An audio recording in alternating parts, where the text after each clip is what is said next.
Kesaksian Murtadin Maroko dari kegelapan kepada terang dan mukjizat karena Yesus. Stay di sini di Kesaksian Luar Negeri Podcast.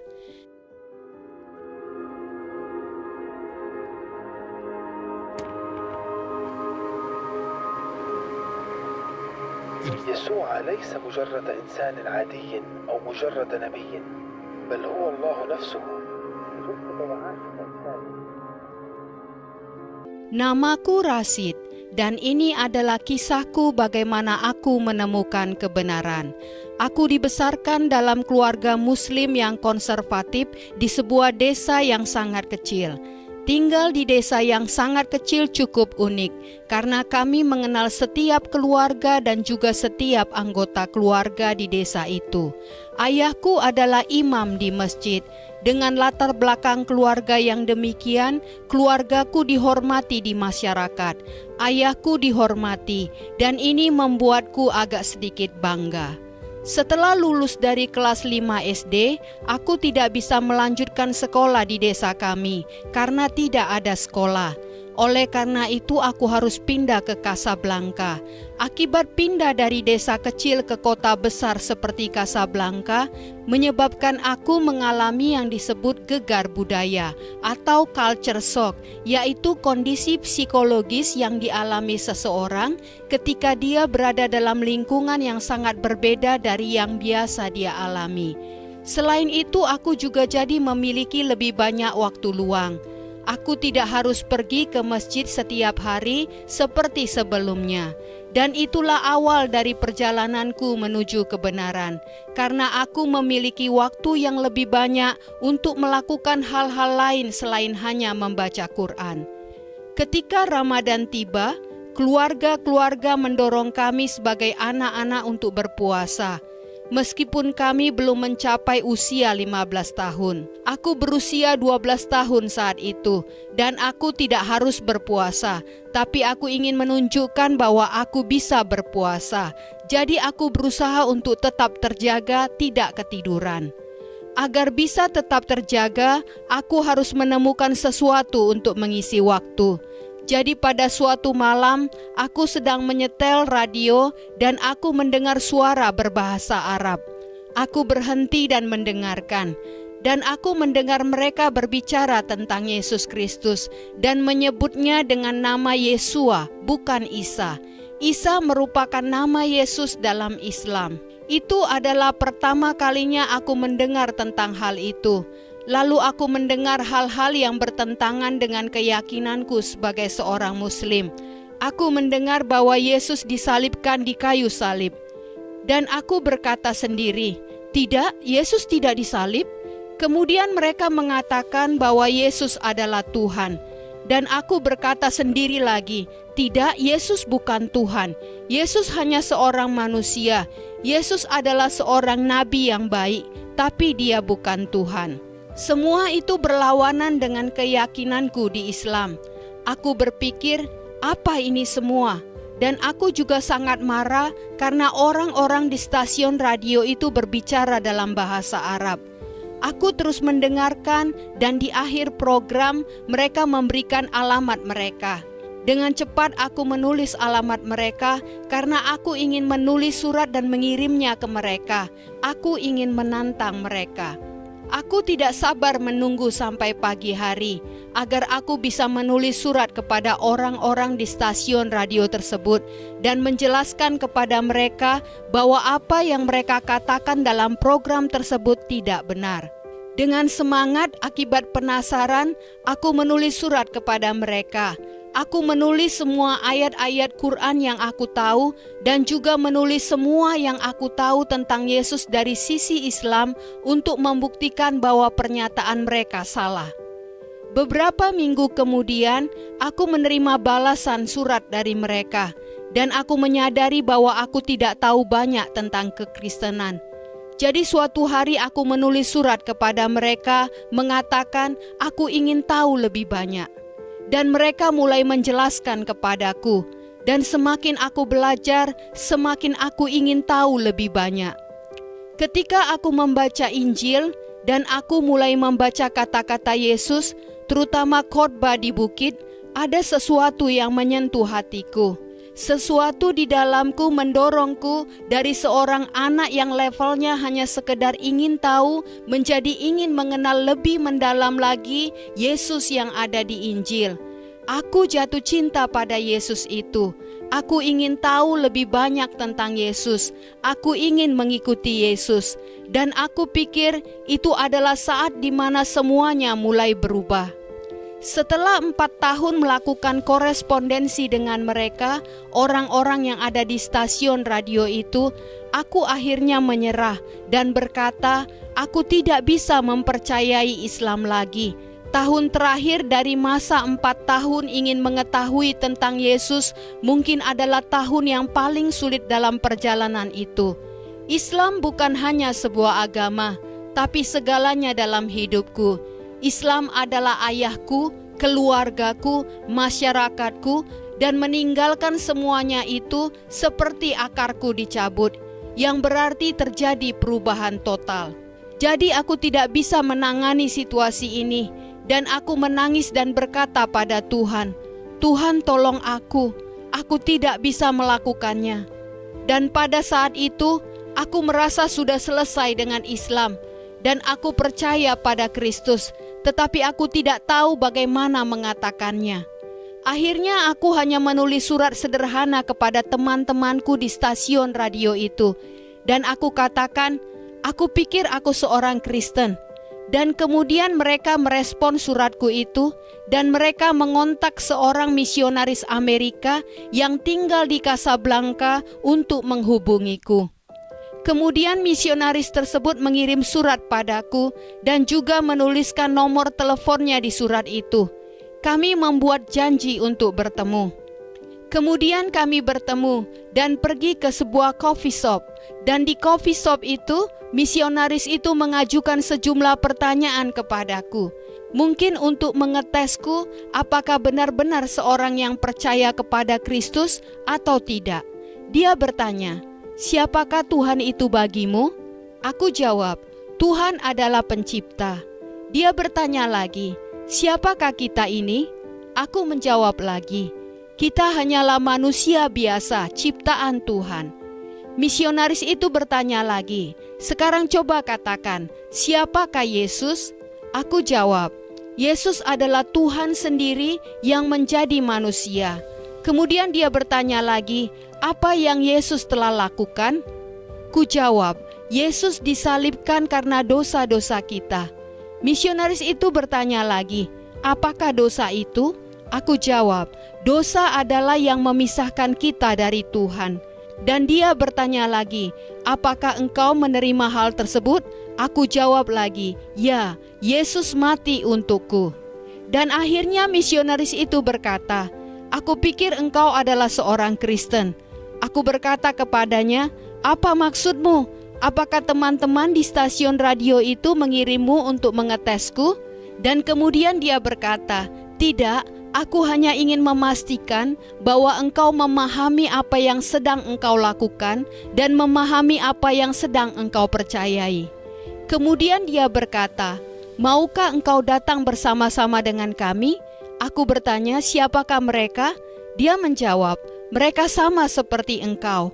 Aku pikir aku adalah satu-satunya orang Maroko yang mengalami pewahyuan dari Tuhan dan mengenal kebenaran. Sementara orang-orang Maroko lain tidak tahu. Jadi ku jawab, benarkah? Dia berkata, iya. Kapan? Aku bertanya lagi. Misionaris itu menjawab, besok. Kemudian aku menghadiri pertemuan yang indah itu. Pertemuan orang-orang Maroko, berkumpul bersama, saling berbagi makanan, minum teh Maroko, dan bernyanyi dalam bahasa Maroko, serta membaca Alkitab. Semakin aku bertemu lebih banyak orang Kristen Maroko, imanku semakin bertumbuh. Ketika aku menjadi seorang Kristen, hidupku mulai berubah, teman-temanku mulai berubah, kebiasaanku mulai berubah, dan aku juga mulai menghindari semua ritual yang terkait dengan Islam, dengan mencari berbagai alasan. Keluargaku memperhatikan perubahan itu, dan karena itu keluarga melaporkannya ke ibuku.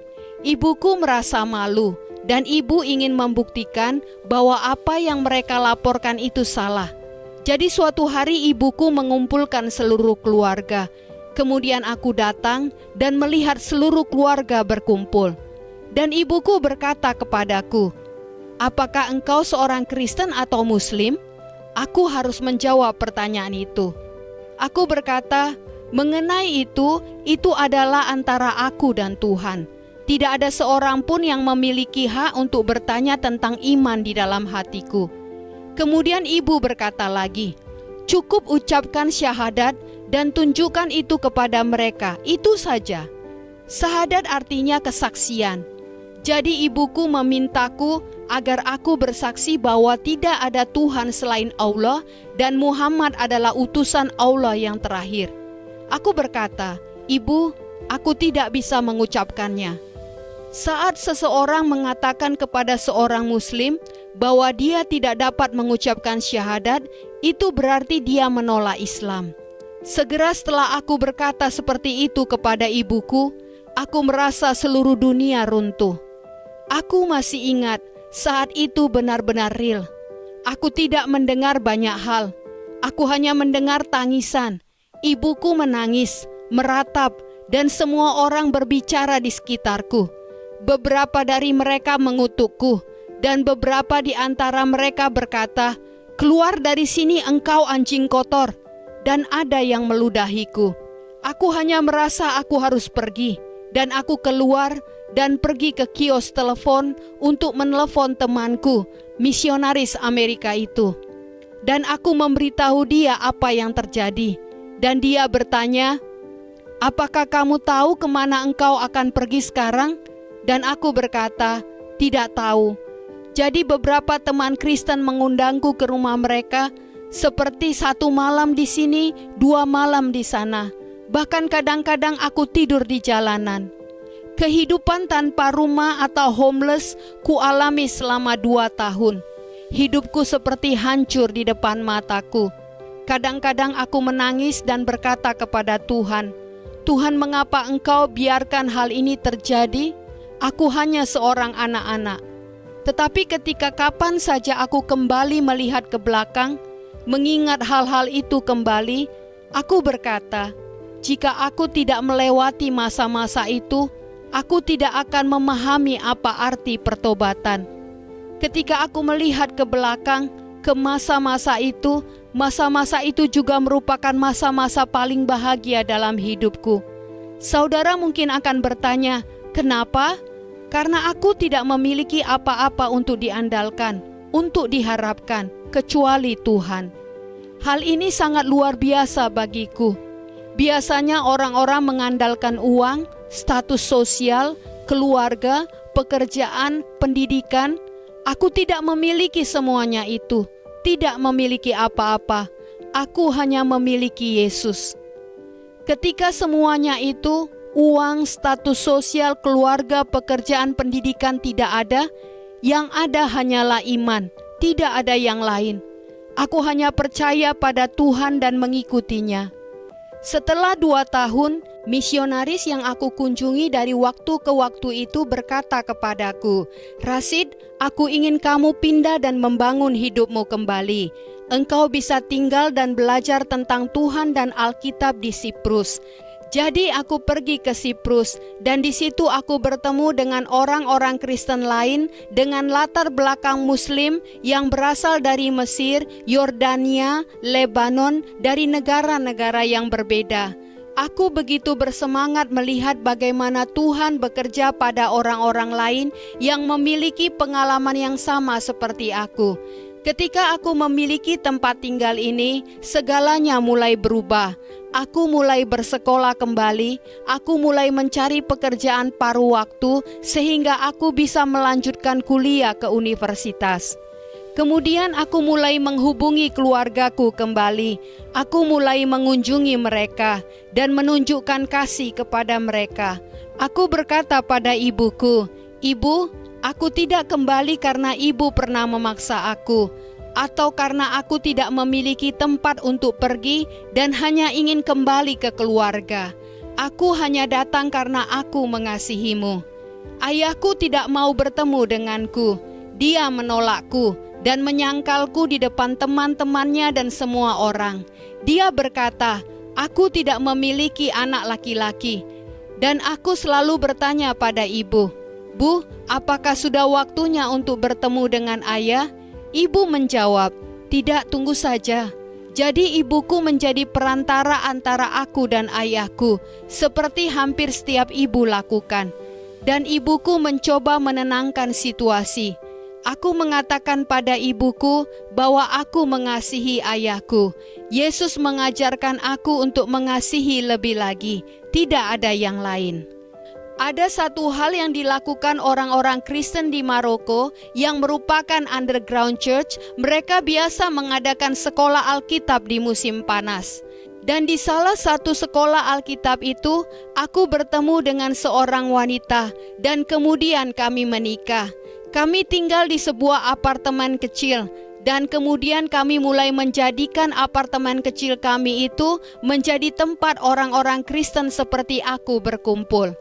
Kami mulai menolong mereka yang sedang mengalami kesulitan karena aku mengerti apa yang sedang mereka alami lebih dari siapapun, karena aku pernah mengalami kesulitan yang serupa.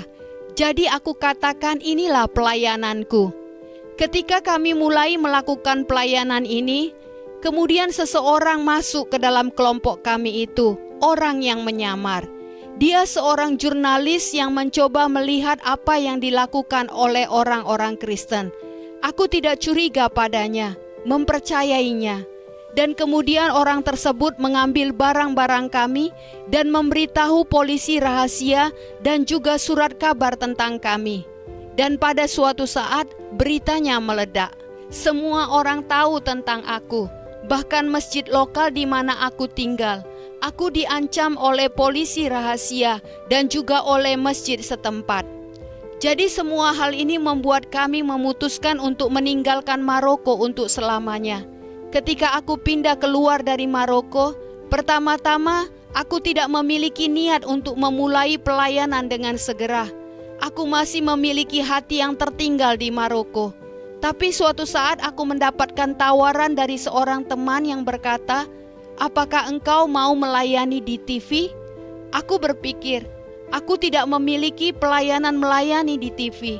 Dan kemudian aku memberitahu istriku. Aku berkata, bagaimana menurutmu?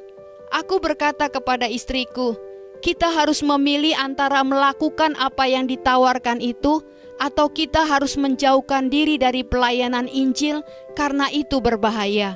Memberitakan Injil beresiko, bahkan beresiko dengan nyawamu. Aku dan istriku berdoa tentang hal itu. Dan kemudian aku menelepon temanku yang menawarkan pelayanan TV itu dan berkata padanya, aku setuju. Dan aku mulai tampil di TV. Ketika pertama kali memulai pelayanan media TV itu, aku menerima email dari seseorang dan aku menangis membacanya.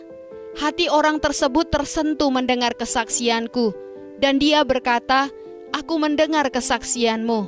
Aku ingin menjadi seorang Kristen. Aku ingin menjadi pengikut Kristus. Dan aku berkata, agar orang ini menjadi selamat, pelayanan ini sangat berharga. Kemudian kami mengubah program TV dari bentuk rekaman menjadi bentuk live show, acara langsung. Ketika aku akan melakukan live show pertama kali, ada perasaan tidak mampu dan aku berkata kepada tim, aku membutuhkan bantuan, aku tidak bisa melakukannya sendiri. Aku berpikir, aku akan menghadapi orang-orang secara langsung, aku tidak bisa. Apa yang akan terjadi jika seseorang menanyakanku pertanyaan yang sulit? Dan tim yang ada di bagian teknis berkata, tidak, kamu bisa melakukannya Rashid, ayo kamu bisa. Dan aku kembali berkata, bagaimana jika tidak ada yang menelpon? Itu akan memalukan. Kemudian aku tampil on air, dan tidak lama produserku dengar di telingaku berkata, Rashid luar biasa. Ratusan panggilan dari Timur Tengah, jalur telepon menjadi macet dan mati, server jadi mati. Orang-orang dari Mesir, Arab Saudi, Kuwait, Maroko, Aljazair menelpon. Beberapa dari mereka ingin berdebat, beberapa dari mereka ingin mengutukku, tetapi sebagian dari mereka mencari kebenaran. Dan sejak saat itu, aku masih melakukan pelayanan TV ini sampai sekarang. Aku tidak pernah menyesali memulai pelayanan program TV ini pada hari itu. Aku telah melihat hidup orang-orang berubah. Aku telah melihat orang-orang dengan air mata menyerahkan hidup mereka kepada Yesus Kristus. Aku telah melihat orang-orang yang diselamatkan dari ISIS, dari kelompok-kelompok fanatik, dan hidup mereka berubah. Dan setiap kali aku kagum pada Tuhan, bagaimana Tuhan menggunakan Injil dan media untuk mengubah hidup seseorang. Dan secara pribadi, aku percaya aku telah menemukan kebenaran dalam Yesus Kristus. Yesus berkata tentang dirinya sendiri, "Aku adalah kebenaran." Yesus adalah sumber semua kebenaran.